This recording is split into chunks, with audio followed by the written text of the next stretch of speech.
안녕하세요. 저는 대기업에 재직 중인 30대 직장인 이예원이라고 합니다. 세상에서 제가 가장 사랑하고 존경하는 저희 엄마, 그리고 제 인생에서 완벽하게 걸러진 최악의 인연들에 대한 이야기를 담백하게 해보려 합니다. 저희 부모님은 제가 16살이 되던 해에 이혼을 하셨습니다. 원래 아빠는 작은 가게를 운영하셨는데 무리하게 사업을 확장하다가 결국 실패하고 말았어요. 그 후로 아빠는 직장을 구하지 않고 매일같이 술에 절어 살았습니다.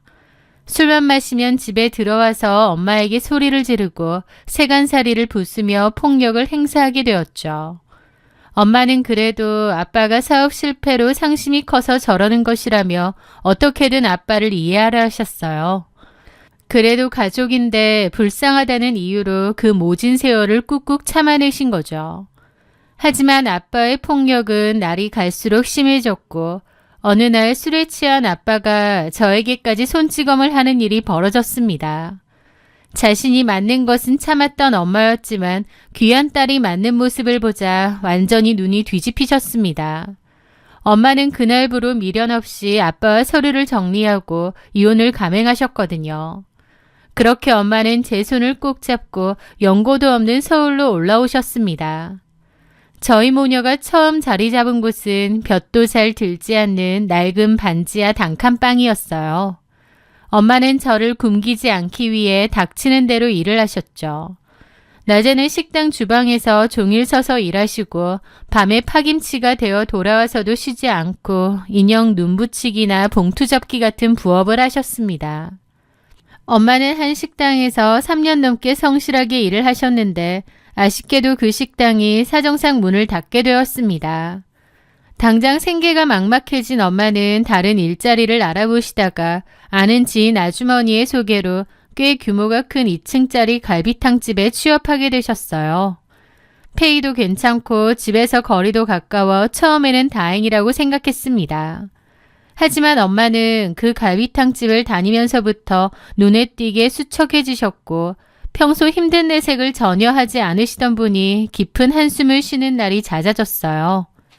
어느 주말 저는 방 안에서 공부를 하다가 우연히 엄마와 이모가 통화하며 하소연하시는 내용을 듣게 되었습니다. 아휴, 내가 진짜 예원이 대학 등록금만 아니면 당장 때려치우고 싶다니까. 사장이 진짜 사람을 개돼지 취급을 해. 직원들한테 막말은 기본이고 손님들 앞에서는 간도 쓸게도 다 빼줄 것처럼 굴다가 손님 나가면 바로 뒤에서 상스러운 욕을 하면서 뒷담화를 하질 않나. 게다가 더 기가 막힌 게 뭔 줄 알아? 사장 그 여자, 멀쩡히 남편도 있는 여자가 식당에 애인을 끼고 돌아. 근처에서 옷가게 하는 남자 사장인데 심지어 사장 남편 친구인가 봐. 근데 대낮에 그 애인이라는 놈이 식당에 와서 카운터에서 사장 엉덩이를 주무르질 않나. 아주 더러워서 눈을 뜨고 볼 수가 없어. 남편 돈으로 차린 식당에서 남편 친구랑 그러고 있다니까. 진짜 더러워서 그만두고 싶은데 예원이 등록금까지만 어떻게든 버텨보고 다른 데 알아봐야지. 시간대랑 월급이 당장 아쉬우니까 꾹 참는 거야. 방문 너머로 그 통화 내용을 듣는데 저는 너무나도 가슴이 아프고 화가 났습니다. 그런 저질스럽고 악독한 사장 밑에서 더러운 꼴을 꾹꾹 참아가며 주방 일을 하고 설거지를 하는 엄마의 모습이 눈에 선했기 때문입니다. 모두 저를 대학에 보내기 위한 엄마의 지독한 희생이었죠. 저는 엄마가 고생하는 것을 누구보다 잘 알았기에 정말 코피를 쏟아가며 독하게 공부에 매달렸습니다. 그 결과 저는 누구나 이름을 들으면 아는 서울의 명문대에 당당히 합격했죠. 제가 대학에 합격하고 1년치 등록금을 모으자마자 엄마는 뒤도 돌아보지 않고 1년 남짓 다녔던 그 지긋지긋한 갈비탕집을 그만두셨습니다. 그리고는 학교 급식실의 조리원으로 이직하셔서 일을 다니기 시작하셨습니다. 대학에 입학한 후 저는 엄마의 짐을 덜어드리고자 과외나 아르바이트를 병행하려 했는데요. 제가 알바한다는 사실을 알자 엄마는 단호하게 저를 말리셨습니다.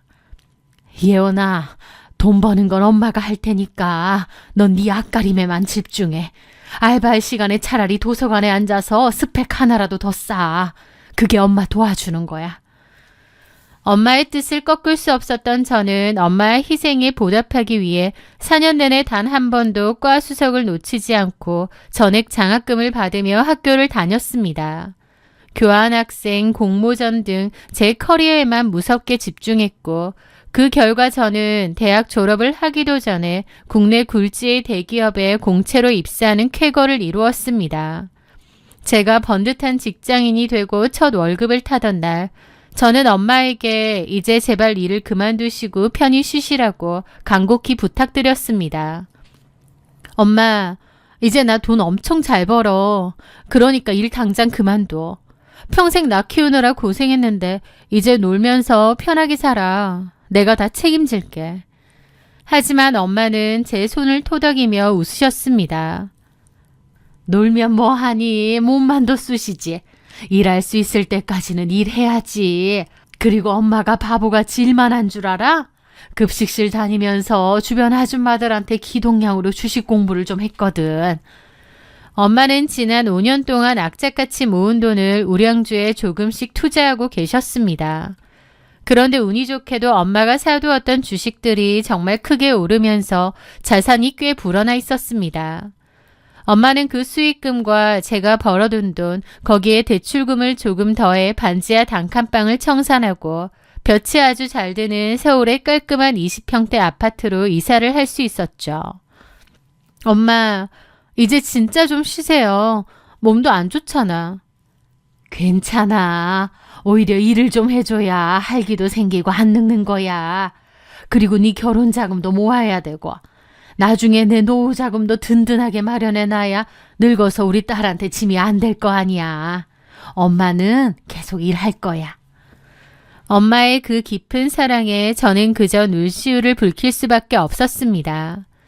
저는 제 결혼 자금은 제가 알아서 할 테니 앞으로는 제발 엄마를 위해 돈을 쓰라고 신신당부를 했습니다. 그 후로 저는 주말마다 엄마를 모시고 예쁜 카페도 가고 해외여행도 다니며 그동안 누리지 못했던 행복한 모녀의 시간을 보냈습니다. 평생 일만 하느라 여권도 처음 만들어보고 비행기도 처음 타보신다는 엄마를 보며 가슴이 아프면서도 앞으로 제가 세상의 모든 좋은 것을 다 해드려야겠다고 다짐했죠. 그렇게 안정적이고 행복한 일상을 보내던 중 저는 지인의 소개로 홍준호라는 남자를 만나게 되었습니다. 평범한 회사원이었지만 지인이 입이 마르도록 칭찬할 만큼 성격이 바르고 착한 사람이라고 했습니다. 직접 만나본 준호 씨는 정말로 선하고 부드러운 사람이었습니다. 특히 제 마음에 가장 들었던 것은 그가 술을 전혀 마시지 못한다는 점이었습니다. 어릴 적 술에 취해 폭력을 휘두르던 아빠에 대한 트라우마가 깊었던 저에게 술 안 마시고 착하고 온화한 남자는 언제나 확고한 이상형 1순위였어요. 준호 씨는 저의 그런 기준에 완벽하게 부합하는 사람이었고 저희는 자연스럽게 호감을 느끼며 연인으로 발전했습니다. 준호와의 연애는 참 평온했습니다. 큰 다툼도 없었고 늘 저를 배려해주는 준호 덕분에 저는 참 많은 위로를 받았죠. 연애를 시작하고 얼마 지나지 않아 준호는 자기 부모님께 제 이야기를 했다며 몹시 들떠서 말했습니다. 예원아, 우리 엄마 아빠가 네 얘기 듣고 엄청 좋아하셔.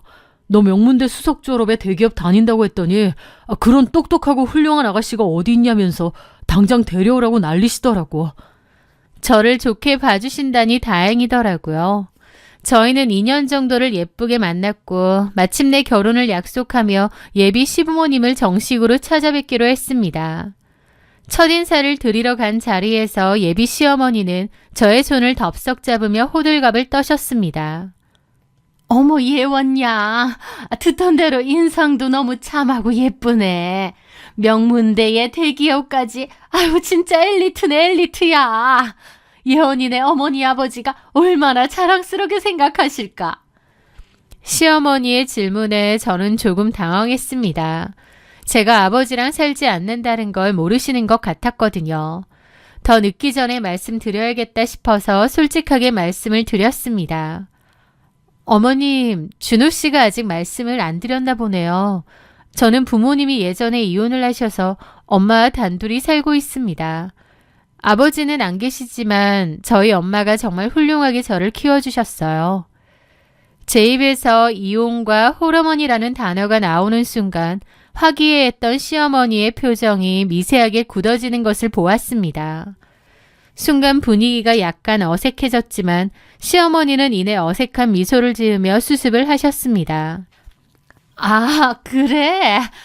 요즘 뭐 이혼이 흠도 아니고 엄마 혼자서 저렇게 똑똑한 딸을 대기업까지 보냈으니 참 훌륭하시네. 아, 괜찮아. 요즘 세상에 그게 무슨 대수라고. 말로 꺼내지는 않으셨지만 내심 탐탁지 않아 하시는 눈치였습니다. 그래도 겉으로는 이해해 주시니 감사하다고 생각하며 첫 인사 자리를 무사히 마쳤습니다. 그런데 그로부터 며칠 뒤 준호와 데이트를 하다가 우연히 그의 핸드폰 화면에 떠있는 카톡 메시지를 보게 되었습니다. 준호가 화장실에 간 사이 테이블 위에 놓인 핸드폰 화면이 밝아졌는데 예비 시어머니가 보낸 메시지였습니다. 준호야, 넌 걔 이혼 가정인 거 왜 미리 말 안 했어? 아빠 없이 홀어머니 밑에서 자란 애들은 어딘가 꼬여있고 결핍 있어서 별론데. 아휴, 조건 좋아서 마음에 들었는데 영 찝찝하다. 그 문장을 읽는 순간 심장이 쿵 내려앉았습니다. 앞에서는 훌륭하게 키우셨다며 웃어 보이더니 뒤에서는 아빠 없는 애들은 결핍이 있다며 저와 저희 엄마를 깎아내리고 있었던 것입니다. 속이 상하고 눈물이 날 것 같았지만 저는 모른 척 눈을 감았습니다. 그래, 옛날 분들이시니까 편견을 가질 수도 있지. 내가 결혼해서 더 잘하고 우리 엄마가 얼마나 훌륭한 분인지 보여드리면 생각도 바뀌실 거야.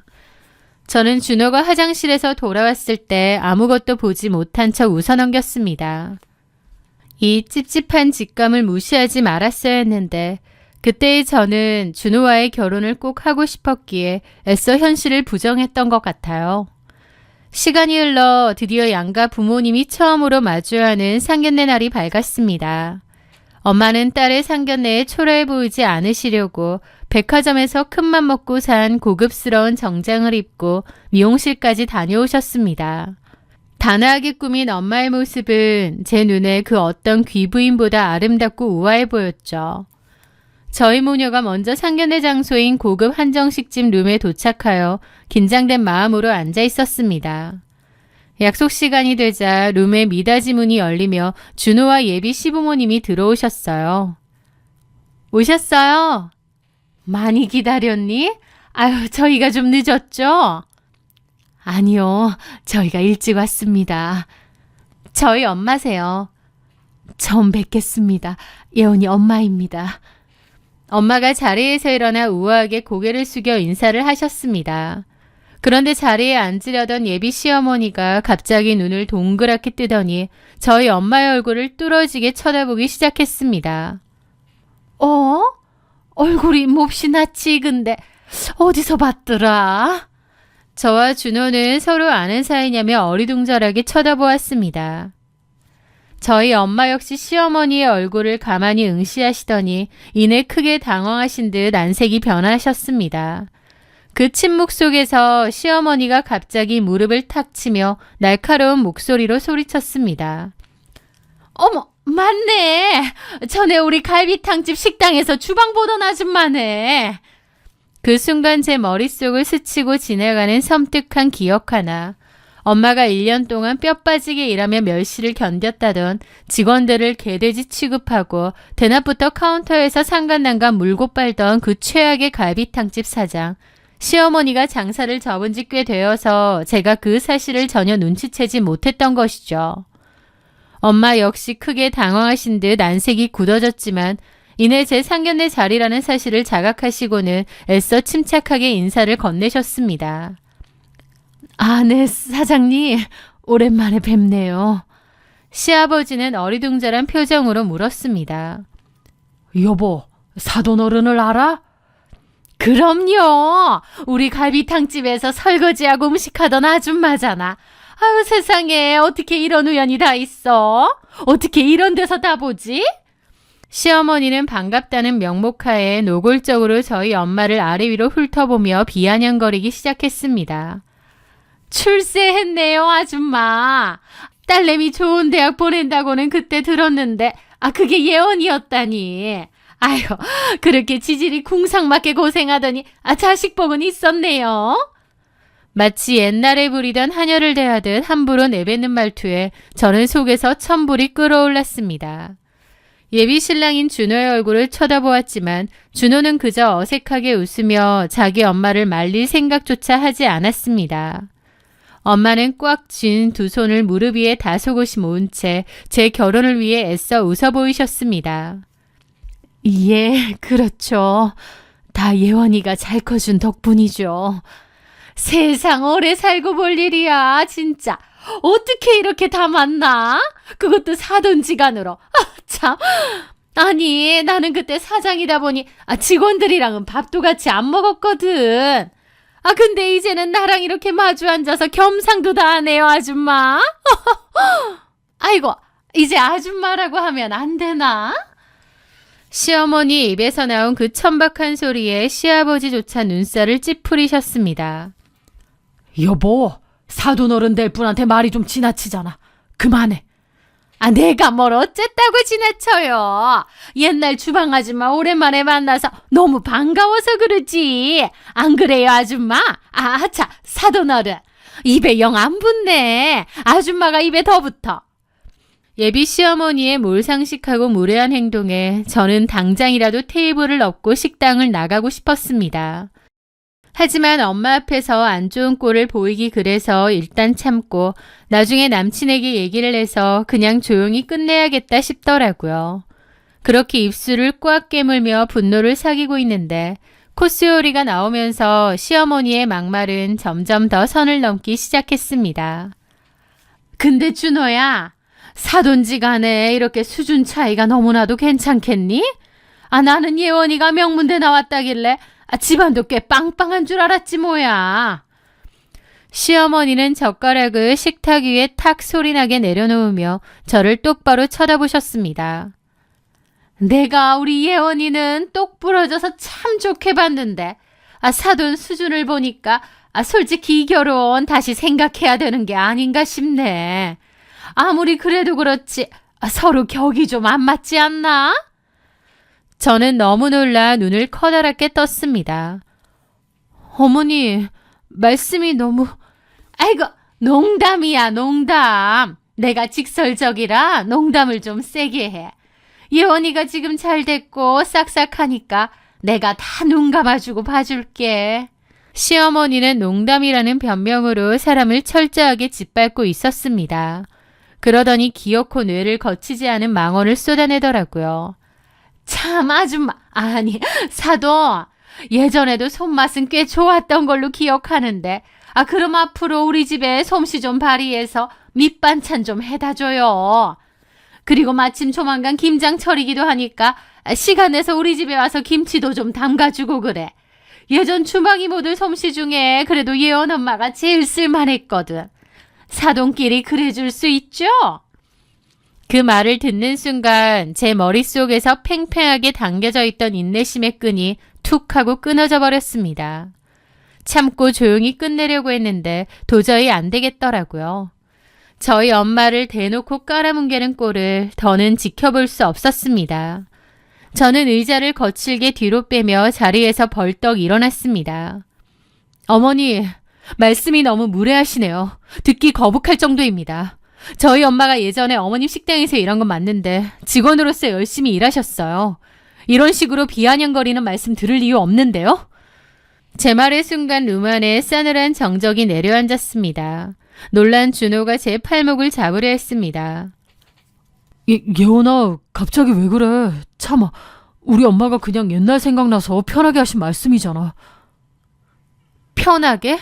넌 지금 저게 편한 걸로 보여? 어머니, 저희 엄마가 어머님 반찬을 대체 왜 해드려야 되죠? 아니, 쟤 왜 혼자 발끈하고 난리야? 얘 준호야, 이 결혼 없단 일로 해라. 쟤 자격지심 보통이 아니다. 내가 뭘 했다고 저 혼자 난리야? 엄마! 저는 준호의 손을 차갑게 뿌리치고 시어머니를 똑바로 노려보았습니다. 자격지심? 어머니, 아니, 결혼 파토났으니 어머님이라고 할 필요도 없겠네요. 홍준호 어머니, 수준 차이라고 하셨죠?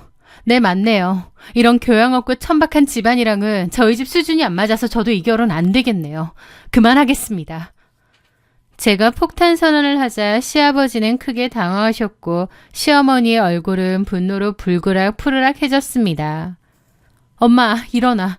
미안해요. 이런 데서 시간 낭비하지 말고 가자. 제가 엄마의 가방을 챙겨들자 시어머니가 테이블을 주먹으로 내리치며 악을 썼습니다. 기가 막혀서. 야, 홍준호, 쟤 지금 뭐라니? 내가 틀린 말 했어? 시어머니는 특유의 앙칼진 목소리로 저를 향해 삿대질을 해댔습니다. 아유, 진짜 이래서 가정교육이 무서운 거야. 애비 없이 자란 티를 이렇게 중요한 상견례 자리에서 대놓고 내다니. 네 애미가 그렇게 가르치디? 애비 없이 자란 티. 그 단어가 시어머니의 입 밖으로 튀어나오는 순간 쩔쩔매시던 저희 엄마의 고개가 번쩍 들렸습니다. 자신이 무시당하는 것은 딸을 위해 참을 수 있었지만 귀한 딸이 모욕당하는 것은 엄마의 영린을 건드린 것이었으니까요. 엄마의 눈빛이 서늘하게 가라앉았습니다. 언제 주눅 들었냐는 듯 엄마는 아주 차갑고 단단한 목소리로 입을 여셨죠. 준호 어머니, 방금 뭐라고 하셨습니까? 엄마의 뿜어져 나오는 포스에 시어머니가 흠칫 놀랐습니다. 애비 없이 자란 티? 가정교육? 말씀 그렇게 함부로 하시는 거 아닙니다. 예전에 일했던 직원 오랜만에 만나서 많이 반가우신가 본데, 예, 저도 예전에 그 갈비탕집 주방에서 일했을 때 생각이 참 많이 나네요. 잊을 수가 없죠. 하도 어이가 없어서. 엄마는 테이블을 짚고 천천히 시어머니를 향해 몸을 기울였습니다. 그때 직원들한테 돌아가면서 식당 일뿐만 아니라 준호 어머님 개인 심부름도 참 많이 시키셨잖아요. 그래서 제가 준호 어머님에 대해서 사적으로 알고 있는 게 상당히 많은데 여기서 이렇게 함부로 막말하셔도 정말 괜찮으시겠어요? 나중에 후회 안 하실 자신 있으십니까? 엄마의 의미심장한 말에 시어머니의 눈동자가 갈 곳을 잃고 미세하게 흔들리기 시작했습니다. 이 아줌마가 미쳤나? 지금 뭐 하라는 거야? 내가 뭘 어쨌다고? 지금 협박하는 거예요? 이렇게 당황하시면서 목소리를 높이시는 걸 보니 협박당하실 만한 일을 하긴 하셨나 보구나. 미쳤어요? 내가 그런 일 한 적이 어딨어? 헛소리 하지 마. 하면서 시아버지 눈치를 보더라고요. 저희 엄마는 코웃음을 치며 고개를 끄덕이셨습니다. 그런 일 하신 적 없어요? 그럼 준호 아버지도 옆에 계시는데 거리낌 없이 떳떳하신 거였구나. 그럼 제가 다 얘기해도 되겠네요. 아니, 지금 무슨... 엄마는 거침없이 시어머니의 추악한 과거를 끄집어내기 시작했습니다. 갈비탕집 건너편에서 골프웨어 매장하시던 박 사장님 말이에요. 그분이 유독 저희 식당에 자주 오셨잖아요. 박 사장이라면 철민이? 아니, 밥 먹으러. 밥만 드신 거 아니잖아요? 직원들 다 보는 식당 구석에서 박 사장의 사장님 엉덩이 주무르고 만지고 직원들 쉬라고 만든 휴게실에서도 두 분 무슨 일 때문인지 자주 들어가셨던 거 저 똑똑히 다 기억하는데요. 거기서 뭐 하셨어요? 너무 역겨워서 주방 이모들끼리 뒤에서 욕 많이 했었거든요. 시어머니의 입술이 파르르 떨리기 시작했습니다. 하지만 엄마의 폭로는 이제 막 시작된 참이었습니다. 당신이 방 닥쳐? 무슨 헛소리야! 그리고 직원들한테 그런 말씀도 자주 하셨잖아요. 남편이랑 당장 이혼하고 싶다고. 아니지, 내가 착각했다. 이혼이 아니라 우리 남편 콱 죽어버렸으면 좋겠다. 사별했으면 좋겠다고. 박 사장이랑 하와이 가서 살고 싶다고 하셨던가? 발리에서 살고 싶다고 하셨던가? 쾅! 시아버지가 주먹으로 테이블을 강하게 내리쳤습니다. 시아버지의 눈이 금방이라도 튀어나올 듯이 커져 있었습니다. 설마 했는데 진짜야? 당신 박 사장이랑 이상한 눈길 주고받는 거 내가 봤어. 그래도 설마 했는데. 시어머니는 사색이 되어 손을 내저었습니다. 아니에요, 여보. 저 아줌마가 지금 우리 집안 망치려고 헛소리 하는 거예요. 믿지 마요. 얘 준호야 뭐하니? 얼른 저 아줌마랑 쟤 데리고 나가. 하지만 엄마는 여유롭게 미소를 지으며 치명타를 날렸습니다. 아니, 그럴 필요 없습니다. 우리가 알아서 나갈게요. 발이 없는 것도 아니고. 참, 그러고 보니 생각나네요. 웬 보험하시는 분이 식당 찾아와서 남편분 사망보험금 얘기 한참 나누셨잖아요. 저는 사장님이 진짜로 남편분 해코지라도 하실까봐 경찰에 신고해야 되나 엄청 고민했었거든요. 물론 그 뒤에 도저히 이 꼬라지 저 꼬라지 못 참겠어서 그만뒀지만 엄마는 놀라서 헐떡이는 시아버지를 향해 빙긋 웃어 보였습니다. 근데 준호 아버지께서 이렇게 잘 계신 걸 보니 그때 계획했던 거 실천까지는 안 하셨나 봐요. 정말 천만다행이네요. 시아버지는 뒷목을 잡고 숨을 몰아쉬셨고 시어머니는 하얗게 질린 얼굴로 덜덜 떨며 아무 말도 하지 못했습니다. 엄마의 폭로에 시어머니는 사색이 되어 발뺌하기 시작했습니다. 무슨 말도 안 되는 소리야. 저 여자가 지금 괜히 헛소리 하는 거예요. 여보, 나 그런 적 결단코 없어요. 저 아줌마가 나한테 앙심 품고 지어내는 거라고. 하지만 예비 시부의 표정은 이미 걷잡을 수 없이 차갑게 굳어 있었습니다. 왜냐면 시아버지는 예전부터 시모와 그 박 사장이라는 친구의 관계를 내심 의심하고 있었던 모양이었습니다. 설마 하며 넘겼던 과거의 퍼즐 조각들이 엄마의 폭로로 완벽하게 맞춰진 것이죠. 네가 그 자식이랑 내가 차려준 식당에서 놀아나고 그것도 모자라 내 사망보험금을 알아봐? 시아버지가 분노로 어쩔 줄 몰라 하자 엄마가 차분하게 마지막 결정타를 날렸습니다. 참, 마지막으로 한마디만 더 할게요. 사장님이 저한테 약국 가서 임신 테스트기 사오라고 심부름 시키셨잖아요. 그리고 그 박 사장님이랑 엄청 심각하게 얘기하시던데 다행히 늦둥이 둘째는 없었나 봐요. 그 말에 시아버지의 두 눈이 말 그대로 뒤집히고 말았습니다. 시모의 입도 떡하니 벌어졌죠. 시아버지는 숨을 헐떡이며 시어머니를 향해 소리쳤습니다. 나는 진작에 수술을 했는데 임신 테스트기? 그 한마디에 루마는 완벽한 정적에 휩싸였습니다. 시어머니는 그 자리에 털썩 주저앉아 입만 뻐끔거렸습니다. 어떤 변명도 통하지 않는 빼도 박도 못할 완벽한 증거였으니까요. 시아버지는 짐승 같은 괴성을 지르며 식탁을 엎어버릴 듯이 달려들어 시어머니의 멱살을 틀어쥐었습니다. 이 더러운 년이 박 사장 그 애까지 가질 뻔해? 그리고 내 사망보험금? 네가 나를 죽이려고 했어? 여보, 살려줘요. 아니에요, 아니라고요. 준호가 놀라서 사색이 된 얼굴로 아빠를 뜯어말리기 시작했습니다. 아빠, 진정하세요. 일단 집에서 얘기해요. 네? 루마는 순식간에 깨진 그릇과 고함 소리가 뒤엉킨 쑥대밭이 되었습니다. 저는 그 난장판 속에서 조용히 엄마 손을 잡았습니다. 엄마, 우리 이제 가자. 엄마도 고개를 끄덕이셨고 저희 모녀는 서로 멱살을 잡고 나뒹구는 시부모와 그들을 말리는 준호를 뒤로 한 채 미련 없이 식당을 빠져나왔습니다. 밖으로 나오니 시원한 바람이 불어왔습니다. 엄마는 제 손을 꼭 잡고 걱정스러운 얼굴로 물으셨습니다. 예원아, 너 괜찮니? 그래도 2년이나 사귄 사람인데 엄마 때문에 네 결혼이 이렇게 파토가 나서 어떡해. 저는 엄마를 향해 활짝 웃어 보였습니다. 슬프긴 나 진짜 10년 감수했어. 엄마를 그런 취급하면서 함부로 대하는 집안이랑 어떻게 결혼을 해.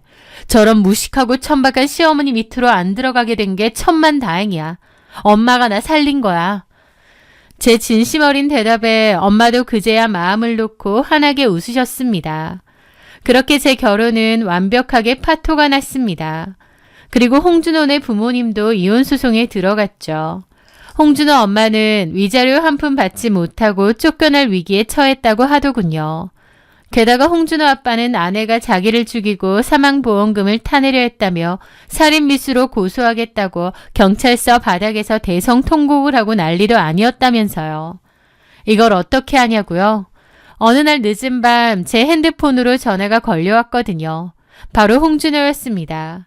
받지 않으려다 마지막으로 할 말은 해야겠다 싶어 전화를 받았더니 저한테 엄청 따지더라고요. 자기 부모님 이혼하려 한다고. 다 저 때문이라고요. 야, 이혜원, 네가 어떻게 나한테 이럴 수가 있어? 너 때문에 우리 엄마 아빠 어떻게 된 줄 알아? 수화기 너머로 들려오는 준호의 목소리는 잔뜩 혀가 꼬여 있었습니다. 술을 전혀 입에도 대지 못한다더니 웬걸 술에 잔뜩 취했더군요. 우리 엄마가 실수 좀 한 거 가지고 그걸 상견례 자리에서 다 까발려서 우리 집안을 이렇게 박살을 내나? 네가 그러고도 무사할 줄 알아, 이 나쁜 년아? 저는 헛웃음이 나왔습니다. 실수? 외도하고 남편 사망보험금 노린 게 실수니? 그리고 너 술 한 잔도 못한다더니 지금 술 먹고 주사 부리는 거야? 뭐?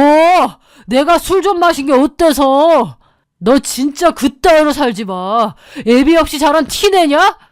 본성이 튀어나오자 그 역시 자기 엄마와 똑같은 수준의 막말을 쏟아냈습니다. 저는 차갑게 대꾸했습니다. 와, 너 참 네 엄마 똑 닮았구나. 2년 동안 술 못 마시는 착한 척 연기하느라 고생 많았다. 나한테 애비 없이 자란 티내냐고 했지? 나도 얘기해줄게. 너 그따위 애미 밑에서 자란 티나. 이제 평생 그렇게 너랑 똑 닮은 니네 엄마랑 붙어서 살아라. 저는 통화 종료 버튼을 누르고 미련 없이 그의 번호를 차단했습니다. 술은 입에도 못 대고 성격이 온순하다던 제 이상형은 자기 엄마의 피를 그대로 물려받은 최악의 인간이었습니다. 만약 상견례 자리에서 시어머니가 저희 엄마를 알아보지 못했다면 어땠을까요? 저는 겉모습에 속아 저런 끔찍한 사기꾼 집안에 제 발로 걸어 들어갔을 겁니다. 과거에 엄마가 겪었던 고생과 희생, 그리고 반지하 단칸방에서 악착같이 버텨왔던 엄마와 저의 시간들, 그 모든 험난했던 시간들이 결국 저를 지켜주기 위한 단단한 방패가 되어주었다고 생각합니다. 저는 홍준호와 파혼한 뒤 어느 때보다 평화롭고 여유로운 일상을 보내고 있습니다. 결혼이라는 건 신중해야 되니까 앞으로 어떤 느낌이나 단편적인 시선으로만 상대방을 따지지 않으려 해요. 그리고 상대방 부모의 학력이나 재산이 아니라 인품이 어떤지 꼭 봐야겠다는 생각이 듭니다. 물론 정말 사랑하거나 이 사람 아니면 안 될 것 같다는 정도가 아니면 결혼 안 하고 그냥 엄마랑 살 생각도 있어요. 앞으로 저를 위해 평생을 헌신하신 엄마에게 모든 것을 보답하며 세상에서 가장 행복한 모녀로 살아갈 거거든요. 엄마가 예전에 저한테 그랬듯 앞으로는 제가 엄마를 잘 보살피며 살려고 합니다. 제 이야기를 끝까지 들어주셔서 진심으로 감사합니다.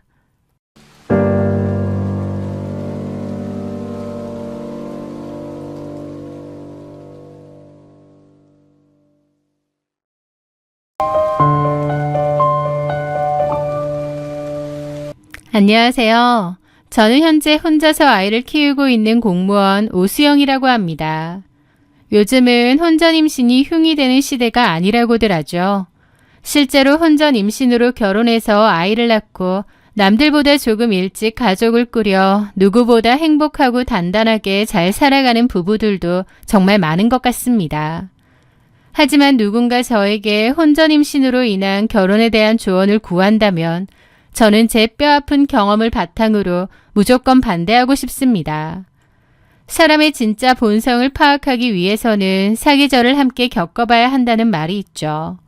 하지만 저는 남편이었던 장서준과 만난 지 고작 6개월 만에 아이가 생겼고 그 짧은 기간 동안 보았던 그의 단편적인 모습만을 맹신한 채 덜컥 결혼이라는 중대한 결정을 내렸습니다. 6개월 동안의 장서준은 세상에 이렇게 완벽한 사람이 있을까 싶을 정도로 흠잡을 데 없이 괜찮은 남자였지만 혼인신고를 하고 같은 집에서 살을 부대끼며 살게 된 이후의 그는 제가 상상할 수 있는 범위를 넘어선 최악 중의 최악인 인간이었기 때문입니다. 저와 장서준의 첫 만남은 지인의 소개였습니다. 저보다 나이가 조금 더 많았던 그는 당시 38이었습니다. 그는 이름만 대면 누구나 아는 대기업에서 현장 기술직으로 일하고 있었죠.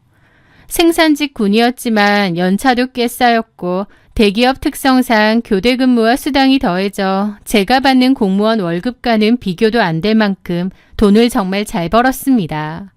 그래서 경제적인 기반이 아주 탄탄했죠. 그 나이에 벌써 대출을 거의 다 갚아가는 본인 명의의 신축자가 아파트를 보유하고 있었거든요. 경제적인 능력만 좋은 것이 아니었습니다. 처음 만났을 때부터 매너가 몸에 배어 있었고 성격도 서글서글해서 대화가 끊이지 않았으니까요. 유머 감각도 뛰어나서 그와 함께 있는 시간은 늘 웃음이 끊이지 않았습니다. 사실 처음 몇 번의 데이트를 하면서 저는 속으로 의심을 하기도 했어요. 이렇게 말도 잘하고 센스 있는 사람이면 여자 경험이 엄청 많은 선수가 아닐까 하는 합리적인 의심이었죠. 하지만 만남이 지속될수록 그런 제 의심은 눈 녹듯 사라졌습니다.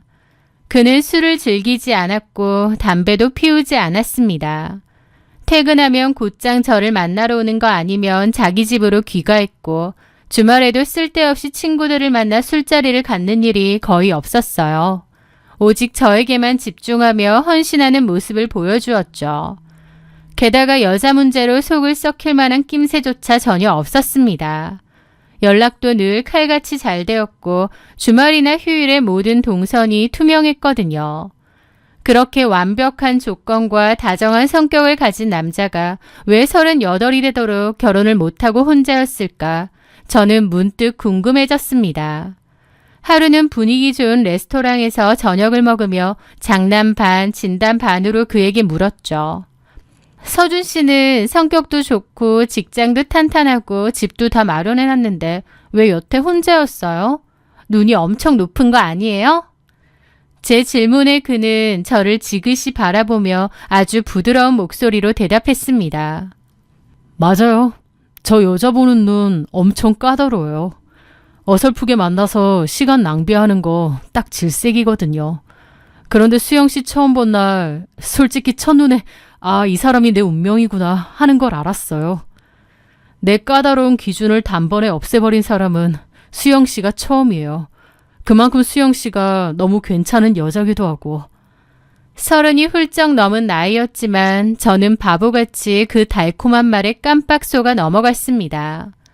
나를 운명이라고 불러주는 이 듬직하고 완벽한 남자와 평생을 함께한다면 그 어떤 고난이 와도 다 이겨낼 수 있을 거라는 맹목적인 믿음이 생겨버린 것이죠. 그렇게 우리는 6개월 동안 단 한 번의 큰 다툼 없이 세상에서 가장 행복하고 평온한 연애를 이어갔습니다. 그리고 그 행복의 절정에서 저에게 새 생명이 찾아왔어요. 예상치 못한 임신 사실을 알았을 때 저는 덜컥 겁이 났지만 임신 테스트기를 확인한 장서준의 반응은 저를 안심시키기에 충분했습니다. 수영아, 정말 고마워. 나한테 이렇게 예쁜 선물을 줘서 진짜 고마워. 우리 당장 결혼하자. 내가 너랑 우리 아이 평생 남부럽지 않게 호강시켜줄게. 그의 환한 미소와 확신에 찬 청혼에 저는 조금의 망설임도 없이 결혼을 승낙했습니다. 양가 부모님께 인사를 드리고 예식장을 잡는 등 모든 것이 일사천리로 진행되었습니다. 그런데 본격적인 결혼 준비에 들어가고 시댁 식구들과 교류를 시작하면서 완벽해 보였던 제 결혼 생활의 밑그림에 조금씩 이상한 이질감이 느껴지기 시작했어요. 장서준은 번듯한 신축 아파트를 자가로 보유하고 있었지만 시어머니와 시누이 장혜진이 살고 있는 시댁의 형편은 몹시 열악했습니다. 두 사람은 오래되고 지은 지 수십 년은 되어 보이는 낡은 빌라에 전세로 살고 있었는데요. 시어머니는 평생 단 한 번도 경제활동을 해본 적이 없었어요. 시어머니와 둘째치고 저와 비슷한 또래인 시누이 장혜진 역시 직장 생활을 한 번도 한 적이 없다더군요. 집안 사정을 들어보니 시아버지는 오래전 불의의 사고로 돌아가셨고 당시 회사에서 꽤 큰 보상금이 나왔다고 합니다. 시어머니와 시누이는 시아버지의 사망 보상금을 야금야금 까먹으며 살다가 그 돈이 바닥을 드러내자 철저하게 아들인 장서준의 월급에 기대어 생활하고 있다고 했죠. 제가 시어머니와 시누이를 처음 정식으로 찾아뵙고 인사를 드리는 자리였습니다. 낡은 빌라의 거실에 마주 앉아 과일을 깎고 있는데 시어머니는 저를 위아래로 훑어보시더니 대뜸 돈 이야기부터 꺼내셨습니다. 수영이 너도 알겠지만 우리 집안의 기둥은 서준이다. 서준이 아빠가 일찍 죽고 서준이가 소년가장처럼 나서서 나랑 지 동생 건사하면서 살았어. 너희가 결혼해서 가정을 꾸린다고 해도 매달 우리한테 들어오던 생활비는 절대 끊기면 안 된다. 그건 네가 며느리로서 확실하게 약속을 하고 들어와야 해. 처음 인사하러 온 예비 며느리에게 대놓고 생활비부터 얘기하시길래 저는 몹시 당황했습니다. 그런데 시어머니의 입에서는 더 기가 막힌 폭언이 튀어나왔습니다. 아휴, 너는 참 좋겠다. 공무원 박봉으로 평생 벌어도 못 살 신축 아파트에 우리 아들 잘 만난 덕분에 몸만 쏙 들어와서 살게 됐잖니. 우리는 이렇게 비가 새고 다 쓰러져가는 낡은 전셋집에 사는데 며느리는 참 팔자도 좋게 폈네. 혹시 너 우리 아들 조건 보고 마음에 들어서 냅다 임신부터 덜컥해서 발목 잡은 건 아니지? 순간 제 귀를 의심했습니다. 얼굴이 화끈거리고 심장이 쿵쾅거려 아무 말도 하지 못한 채 굳어버렸죠. 그때 옆에 앉아있던 장서준이 정색을 하며 나섰습니다. 엄마, 말 조심해. 수영이한테 지금 무슨 말을 그렇게 함부로 해? 할 소리가 있고 못할 소리가 있지. 한 번만 더 수영이한테 그런 식으로 말하면 나 생활비고 뭐고 다 끊어버리고 두 번 다시 엄마 안 볼 줄 알아. 그는 무서운 표정으로 시어머니를 쏘아붙였습니다. 아들의 불호령의 시어머니는 아이고 알았다 농담도 못하겠네 라며 입을 삐죽이고 물러섰습니다.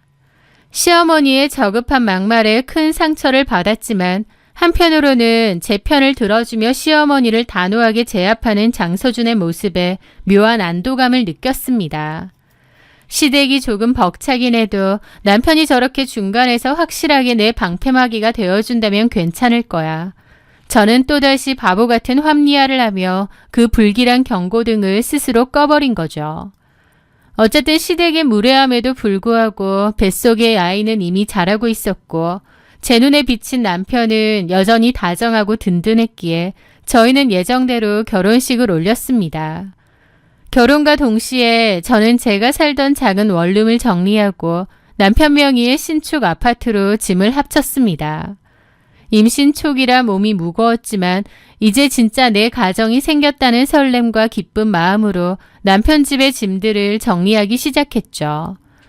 남편이 출근한 평일 낮 옷방 겸 서재로 쓰이는 방의 구석에 쌓여있던 해묵은 상자들을 열어 내용물을 분류하고 있었습니다.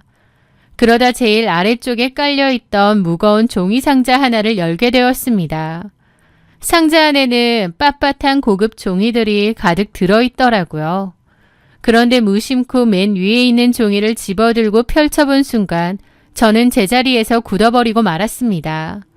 그것은 황당하게도 청첩장이었어요. 당연히 저와 남편의 것은 아니었죠. 신부의 이름도 다르고 날짜도 2년 전이었으니까요.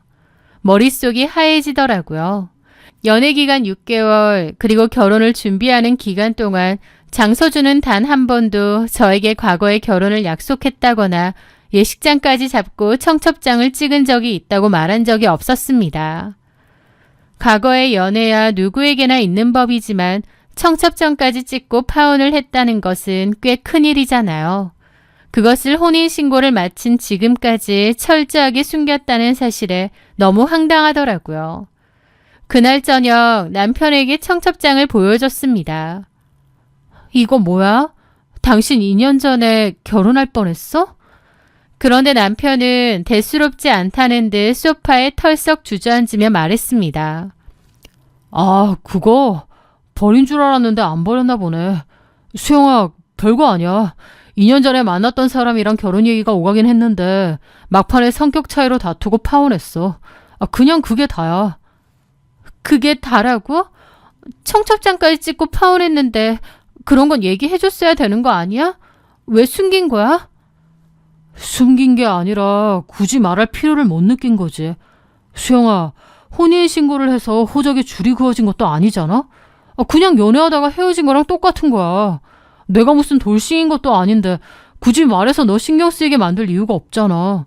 괜히 과거 물건에 의미 부여하고 예민하게 굴지 마. 아무것도 아니잖아. 라는데 말문이 막히더라고요. 청첩장까지 찍은 관계가 깨졌다는 건 어떤 치명적인 문제가 있을지도 모르는 거잖아요. 이 남자가 나를 더 속이는 게 있는 건 아닌지 불안감이 엄습했습니다. 청첩장 사건은 시작에 불과했습니다. 과거에 파혼을 했다는 충격이 채 가시기도 전에 제가 남편이라고 믿었던 장서준의 일상적인 행동들이 하나둘씩 기괴하게 변하기 시작했거든요. 아니, 변한 것이 아니라 연애 시절 동안 숨겨왔던 진짜 본성이 서서히 수면 위로 드러난 것이었죠. 결혼 전 제가 장서준을 완벽한 1등 신랑감이라고 생각했던 가장 큰 이유는 그가 술과 담배를 하지 않고 친구들을 만나 유흥을 즐기지도 않는 가정적인 집돌이 같아 보였기 때문입니다. 하지만 혼인신고를 하고 한 집에 살게 되면서 그가 왜 퇴근 후 밖으로 나돌지 않았는지 그 진짜 이유를 알게 되었습니다. 남편은 퇴근하고 집에 돌아오면 저녁 식사를 쫓기듯 먹고는 곧장 작은 방으로 들어갔습니다. 그리고는 밖에서 열 수 없도록 문을 걸어 잠그는 거예요. 임신 초기에 입덧으로 고생하던 제가 방문을 두드리며 안에서 뭘 하냐고 물으면 아이가 태어나면 돈 많이 들어갈 텐데 돈을 더 벌기 위해서 투자 공부를 한대요. 그러면서 자기를 방해하지 말라고 하더군요. 연애 시절 그토록 다정하고 꿀 떨어지던 목소리는 온데간데 없고 새벽 2, 3시가 넘도록 방에서 나오지도 않았습니다. 섭섭했지만 그래도 애써 남편이 가장으로서의 책임감 때문에 그러는 거라고 정신 승리를 하며 서운함을 삼켰습니다. 하지만 저를 진정으로 미치고 팔짝 뛰게 만든 것은 굳게 닫힌 남편의 방문이 아니라 틈만 나면 불쑥불쑥 열리는 우리 집 현관문이었습니다. 시어머니와 시누이 장혜진은 마치 저의 신혼집을 자신들의 별장쯤으로 여기는 듯 했거든요. 제가 퇴근하고 지친 몸을 이끌고 집에 돌아오면 시어머니와 시누이가 이미 거실 소파를 차지하고 누워 텔레비전을 보고 있는 일이 부지기수였습니다. 어머님, 아가씨, 오셨으면 미리 연락이라도 주시지 그러셨어요. 제가 황당해서 묻자 시어머니는 제가 사다 놓은 과일을 입에 씹어 넣으며 태연하게 대꾸하셨습니다. 연락은 무슨 연락? 내 아들 집인데. 애미랑 동생이 오고 싶을 때 언제든지 올 수 있는 거지. 며느리 허락받고 와야 되니? 아휴, 너는 공무원이라면서 퇴근이 왜 이렇게 늦어? 시어머니는 아들의 아파트라는 점을 끊임없이 강조하며 이 집의 진짜 주인은 자신들이라는 태도를 고수했습니다. 비밀번호를 마음대로 누르고 들어오고 제가 쉬어야 할 주말에도 아침부터 들이닥쳐 배달 음식을 시켜 먹으며 난장판을 만들어 놓기 일쑤였죠. 게다가 시어머니는 남편의 월급 날짜가 하루라도 지나면 저에게 득달같이 전화를 걸어 호통을 치셨습니다. 수영아, 어제가 서준이 월급날인데 왜 아직 생활비 입금이 안 됐니? 시어머니랑 시누이는 굶어 죽어도 상관없어? 네? 그이가 깜빡하고 못 보냈나 봐요. 그런 건 와이프인 네가 잘 챙겼어야지. 카드값도 나가야 되는데 당장 보내라. 남편이 생활비 이체를 깜빡한 날이면 시어머니는 저한테 전화해서 난리를 쳤습니다. 시어머니도 시어머니지만 시누이는 더했습니다. 30이 넘도록 경제활동을 해본 적이 없는 그녀는 저희 집에 와서 제 물건을 마음대로 뒤지고 가져가기 일쑤였어요. 뭐가 잘못된지도 모르는 것 같더라고요. 제 가방이며 향수, 화장품 등을 그냥 말도 없이 마구 들고 가는 겁니다. 한 번은 제가 화가 나서 시누이에게 전화를 걸어 따졌죠. 아가씨, 제 가방이랑 화장품 말도 없이 가져가시면 어떡해요? 당장 돌려주세요. 그러자 시누이는 아주 당돌하고 뻔뻔하게 대꾸했습니다. 언니는 어차피 배도 불러서 밖에 잘 나가지도 못하면서 그런 가방이 왜 필요해요? 그리고 그거 우리 오빠 돈으로 산 거 아니에요? 우리 오빠가 산 건데 여동생이 좀 빌려 쓰는 게 뭐 어때서 그렇게 쪼잔하게 굴어요? 기가 막혀서 말이 나오지 않았습니다. 제 월급으로 산 제 물건이었는데도 막무가내더라고요. 저는 남편에게 이 기막힌 상황을 하소연했습니다. 하지만 남편의 반응은 저를 힘들게 만들었죠. 수영아, 혜진이가 어릴 때부터 물건에 욕심이 좀 많아. 가방은 그냥 혜진이 줘. 내가 돈 벌어서 그거보다 훨씬 더 좋은 명품 가방으로 새로 사줄 테니까. 아니, 그것도 그렇고 너무 자주 오셔. 나도 좀 쉬어야 되는데.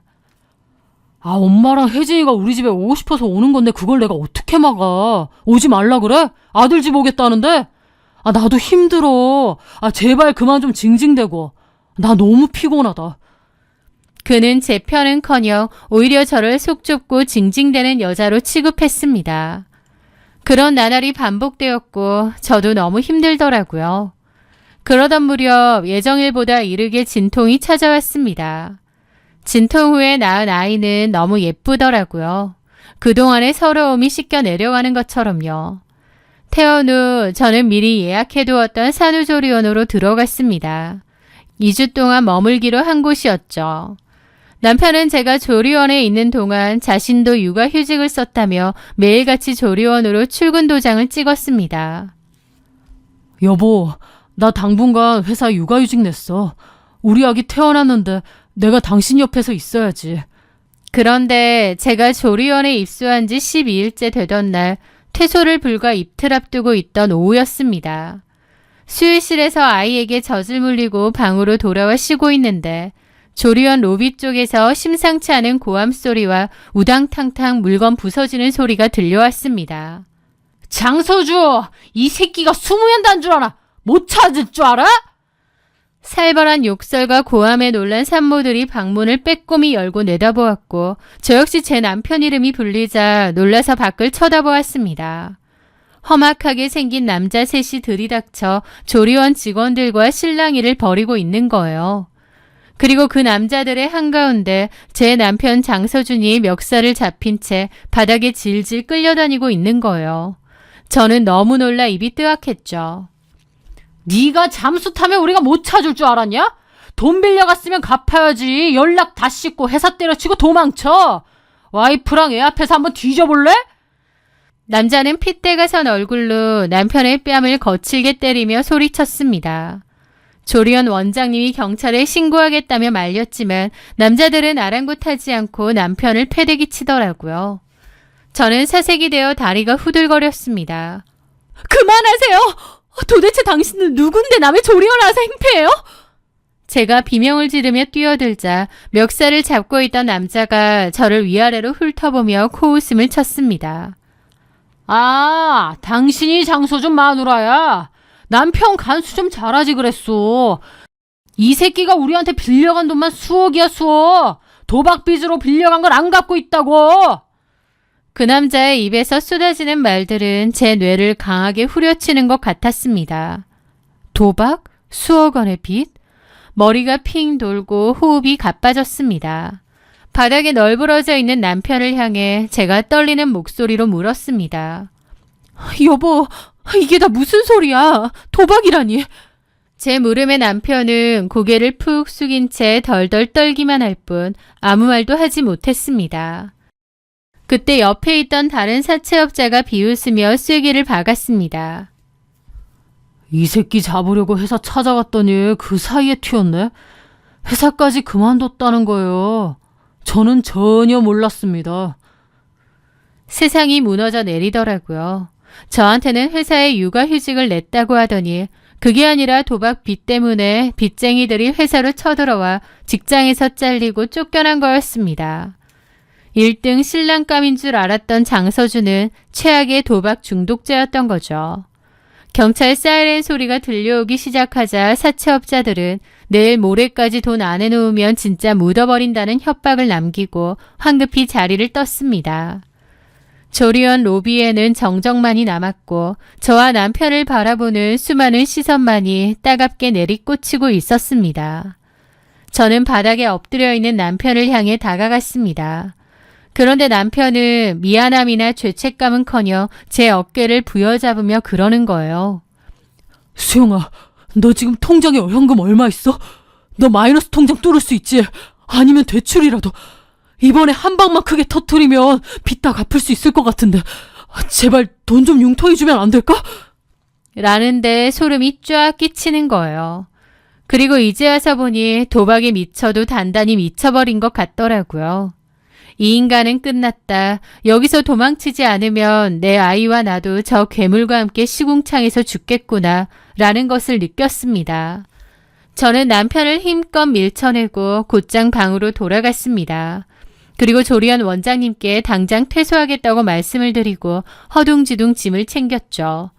그리고 아이를 꽁꽁 싼 뒤 택시를 잡아타고 신혼집으로 향했습니다. 집에 가서 남아있는 제 짐과 아이용품을 챙겨 곧바로 친정으로 갈 생각이었거든요. 그런데 현관문 비밀번호를 누르고 집 안으로 들어선 순간 기가 막혀 헛웃음이 터졌습니다. 거실 소파에는 시어머니와 시누이 장혜진이 제 집인 양 편안하게 누워 텔레비전을 보고 있는 거예요. 당연히 저한테는 한마디 말도 없었죠. 바닥에는 배달 음식 쓰레기가 널브러져 있었던 꼴이 제가 산후조리원 가 있는 내내 이러고 있었던 모양이더라고요. 게다가 한쪽에는 아예 떡하니 캐리어까지 2개가 있는 거예요. 짐 싸서 온 거죠. 문을 열고 들어오는 저와 갓난아이를 보며 시어머니는 눈을 동그랗게 떴습니다. 어머, 너 왜 벌써 오니? 근데 우리 서준이는? 뻔뻔하게 있는 그 2 사람의 모습에 진절머리가 났습니다. 여기 왜 있으세요? 그 말에 시어머니가 코웃음을 치더라고요. 쟤가 또 저러네. 내가 몇 번을 말해. 여기 우리 서준이네 집 아니야. 내 아들 집에 내가 와 있겠다는데 뭐 문제 있어? 말이 나와서 말인데 우리 그냥 여기서 살란다. 여기서 사신다고요? 그래, 못 살 게 뭐야. 막말로 이 집 네 집이야? 우리 서준이 집 아니야.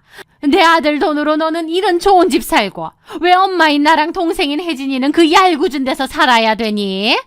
나 내 아들 키우는데 돈 많이 썼다. 이 정도는 나도 누려야 돼. 라면서 뻔뻔한 얼굴로 말하더라고요. 저는 헛웃음이 나왔습니다. 산후조리원에서 한바탕 후 남편하고도 이미 끝내려 마음먹었는데 시어머니의 태도를 보자 제 이혼 결심에 쐐기를 박는 기분이 들더군요. 그래, 이 막대 먹은 집하고 끝내자 더욱 결심했던 거죠. 예, 누리세요. 실컷 사세요. 제가 나가드릴 테니까. 뭐라고? 지금 우리가 여기 왔다고 네가 나가겠다는 거야? 저는 무시하고 곧장 친정오빠에게 전화를 걸었습니다. 사정을 대충 알고 있던 오빠는 당장 데리러 오겠다고 했습니다. 오빠가 도착하기를 기다리며 짐을 챙기고 있는데 헝클어진 몰골의 남편이 도어락을 열고 허겁지겁 뛰어들어왔습니다. 수영아, 여보, 내 말 좀 들어봐. 너 나 떠나면 혼자서 애 어떻게 키울 건데? 나 버리지 마. 남편은 제 바지가랑이를 붙잡고 눈물을 줄줄 흘리며 쩔쩔맸습니다. 시어머니가 그런 남편을 말리더라고요. 아니 왜 잡아? 시어머니 시누이랑 살기 싫어서 나가겠다는데. 냅둬라. 지가 지발로 나간대잖아. 엄마 좀 가만 계세요. 저는 오만상을 찌푸리며 남편의 손을 거칠게 쳐냈습니다. 됐고 그만 살자. 어머님이 이 집에서 아주 살고 싶은가 본데 그렇게 해. 왜 나만 이 집에서 누리며 사시냐고 안 해? 하루가 멀다하게 찾아오셔서 내가 여기서 뭘 누렸는지 모르겠는데 어머님이 그렇게 하고 싶다니 그렇게 하시게 냅둬. 내가 나가드릴 테니까. 엄마랑 동생이랑 여기서 살아. 수영아, 진짜 왜 이래? 가라 그래. 말리지 마. 시어머니랑 살기 싫다고 저 핏덩이 갓난아기 데리고 이혼하겠다는 애가 세상 천지 어딨다니. 세상에 기가 막힌다 아주. 내 말이 그 말이야. 저렇게 세게 나오면 우리가 깨갱하고 돌아갈 줄 아나 봐. 엄마, 장이지. 저 가만히 있어. 뭘 가만히 있어. 내가 틀린 말 했어? 오냐, 잘 생각했다. 나가렴. 서준아, 너 그냥 쟤랑 이혼해라. 하고 엄마랑 동생이랑 여기서 살자. 너 우리 그 오래되고 얄궂은 집에서 사는 거 안쓰럽지도 않았니? 쟤 딱 딱 보니까 네 돈 뜯어먹으려고 임신부터 덜컥해서 들어온 것 같아. 내가 처음부터 마음에 안 들었어. 얘 수영아, 너 네가 먼저 이혼하자고 했으니 위자료 같은 거 팔을 생각 꿈도 꾸지 마라. 어차피 이 집도 우리 서준이 거고 서준이 월급도 다 우리 거니까 넌 애만 데리고 당장 나가. 그러면서 신우한테 그러시더라고요. 혜진아, 쟤 혹시 지 거 말고 우리 서준이 물건 들고 가는 거 없는지 감시해라. 지 것만 들고 가라 그래. 라는데 어이가 없었습니다. 아들이 빚쟁이들에게 쫓기는 도박꾼이라는 걸 상상도 못한 시어머니는 오히려 저보고 나가라고 하더라고요. 며느리가 나간다는데도 시어머니는 오히려 기분이 좋고 들떠 보였습니다. 저만 나가면 이 좋은 아들네 아파트를 자신이 독차지하고 예전처럼 아들의 월급도 마음대로 쓸 수 있다는 생각에 신났을 테니까요. 시어머니의 그 멍청하고 우스운 환상을 굳이 깨주고 싶지도 않았습니다. 네, 그러세요. 잘나고 돈 많은 아들 월급 마음껏 쓰시면서 이 집에서 평생 사세요. 마침 친정오빠가 저를 데리러 들어왔고 제 짐과 아이용품들을 빠르게 옮겨 실었습니다. 저는 오빠의 보호를 받으며 남편의 변명소리를 등진 채 그 지옥 같은 집을 빠져나왔죠.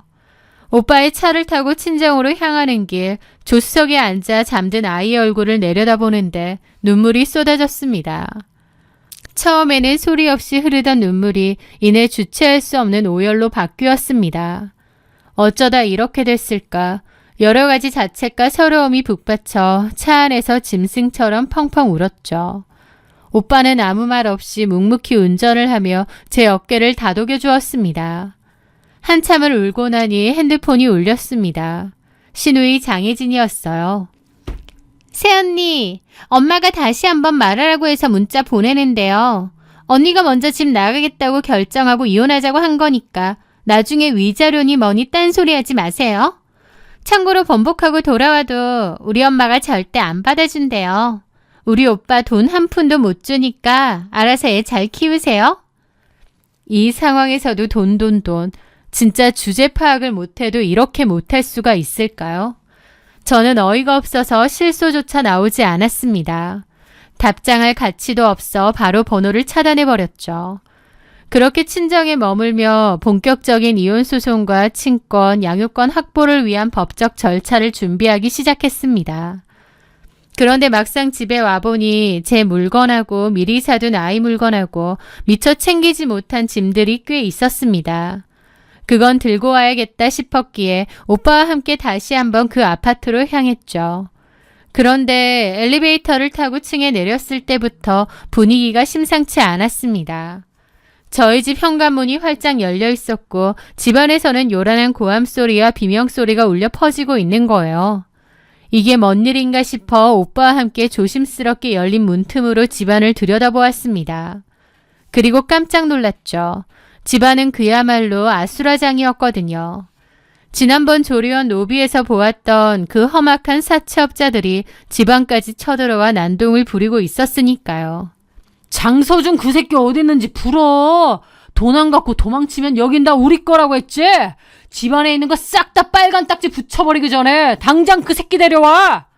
사채업자들은 거실 장식장을 발로 차고 소파를 엎어버리며 고함을 지르고 있었습니다. 그리고 그 위풍당당하던 시어머니와 시누이는 겁이 질려 바닥에 주저앉은 채 벌벌 떨고 있더라고요. 당신들 뭐야?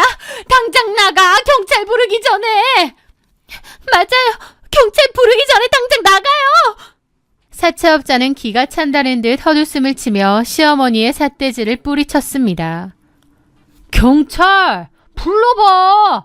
당신 아들 불법 도박에 우리 돈 들고 날랐다고 우리도 고소해버릴 테니까. 뭐라고요? 이게 무슨 소리야? 불법 도박이라니. 우리 아들 대기업 다니고 얼마나 건실한데 무슨 도박?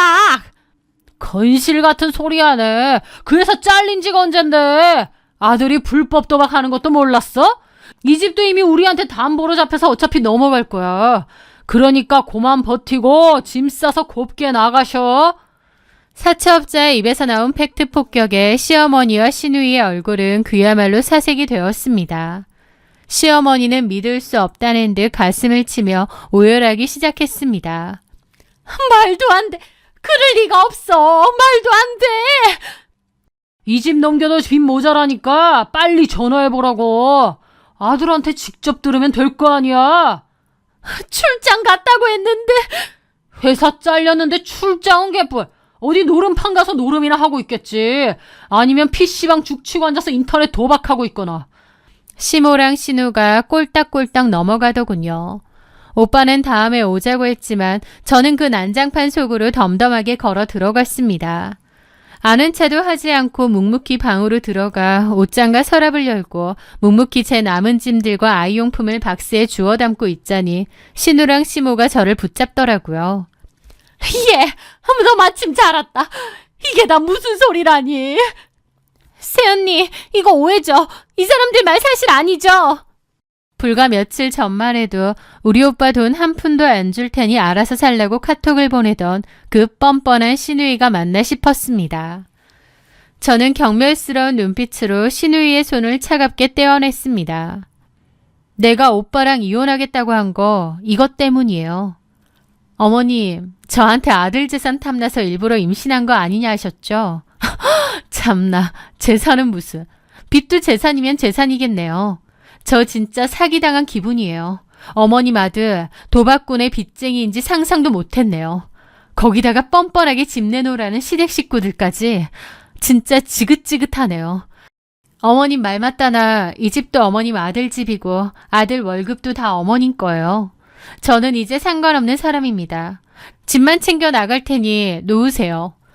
저는 필요한 집만 챙기고 오빠와 함께 미련 없이 그 집을 빠져나왔습니다.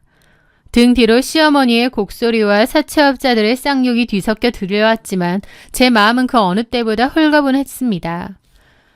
아, 아니다 싶을 때 바로 박차고 나온 거 정말 잘한 거구나.